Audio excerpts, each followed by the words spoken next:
Welcome to the Australian Business Executive Podcast, where we speak with Australia's most influential industry professionals on the business and economic development issues taking place across the country. You can stay up to date with all our content, including our magazines, podcasts and videos by visiting www.theabe.com.au and clicking on subscribe. Today's guest is Tye Alroe, the founder and MD of Alroe Constructions. Tye, thanks for joining us today. Thanks for having me. So why don't you give us an overview of the Alroe business? So the Alroe business has been going for 13 years now. It's molded into a integrated group of companies which services a developer from design right through to sales and marketing. But our core business has started as a construction company, and we do our own developments as well. So at the moment, we're probably roughly 40% of our own developments and 60% clients. And so what sort of projects do you specialize in? Mainly multi-res and more commercial style projects. But currently our own projects we've got one at Mermaid Beach, which is the 8-unit boutique high-end property on the beachfront. One at Main Beach, which is 6 units. And we've just finished one at Runaway Bay, which was 4 units. Well, my next question was actually going to be, what have you been developing lately? So are there any other, do you want to take us through a few more of these projects? Yeah, we've got a couple of really cool ones coming up. We've got something at Bulimba that we're looking at the moment, which is 11 units on the river.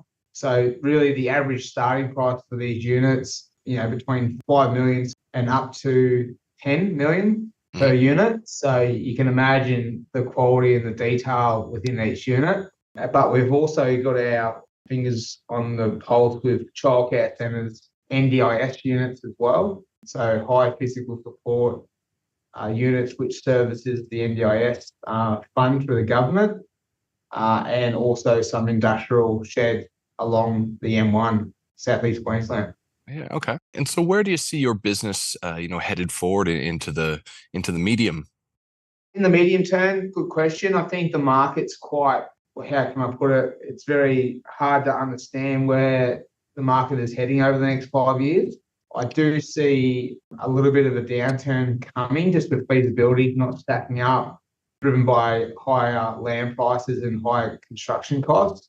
But what we're trying to do is bring that service to the market and be there for the developer to somehow master an outcome that still can make them some money, but also when we do our own projects, we can make some money as well. So it's just working with every level of the business that we've got, and ensuring we're getting the right outcome from a cost perspective, but also from a quality perspective as well.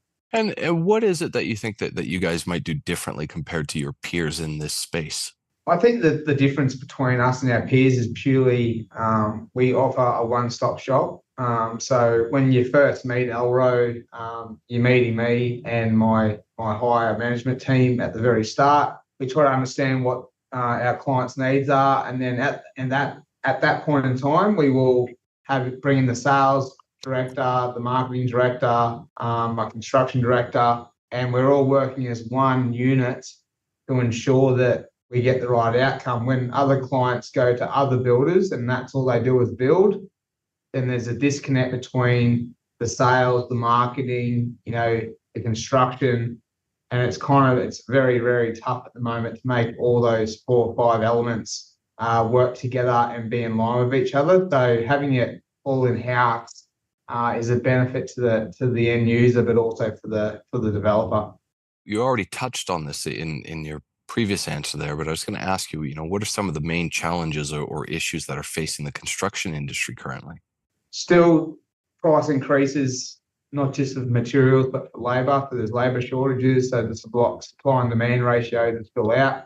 Like I said before, there is our inquiry rate at Alroe has dropped significantly over the last 6 months with new developers calling us because of factors that they can't control, being the land price for new site and the construction prices. So for any site in the last 12 months that have come to the market just haven't been able to seem to get going just because they're not financially viable. So right now, those two factors I think are playing a big part. But then also on the other side, you've got housing shortage crisis that we're trying to make sure we can fill that up, but it's just impossible at the moment because just the elements are not working together. All right. And so before we finish for today, is there anything else that you might like to add or make mention of?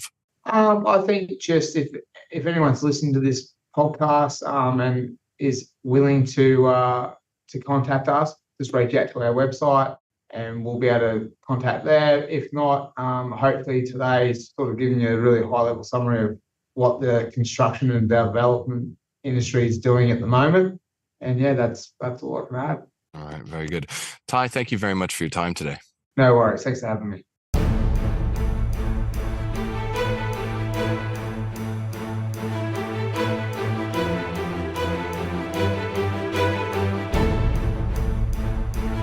This has been a production of the Australian Business Executive, a division of Romulus Rising Proprietary Limited.